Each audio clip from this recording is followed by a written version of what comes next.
स्वराज्य संकल्पना बघायला गेलं तर हा दोनच अक्षरी शब्द आहे.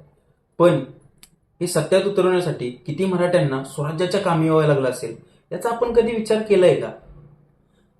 फक्त आऊसाहेब जिजाऊंनाच का वाटलं की स्वराज्य व्हावं याचा कधी विचार केलाय का? नाही, पण हा विचार करणं गरजेचं आहे. स्वराज्य उभारायचं हे आऊसाहेबांच्याच मनात का आलं असेल?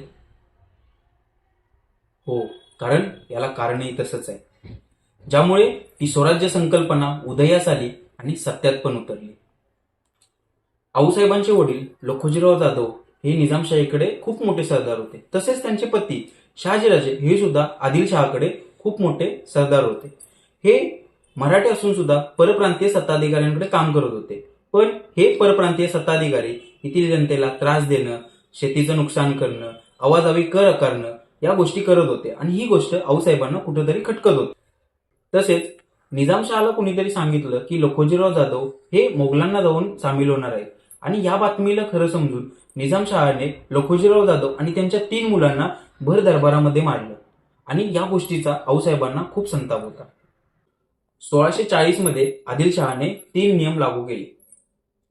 आदिलशाही सैन्यामध्ये किंवा दरबारामध्ये जी मराठी सैनिक किंवा मराठी दरबारात काम करणारी लोक होती त्यांना एका पदापेक्षा पुढची बढती दिली जाणार नाही.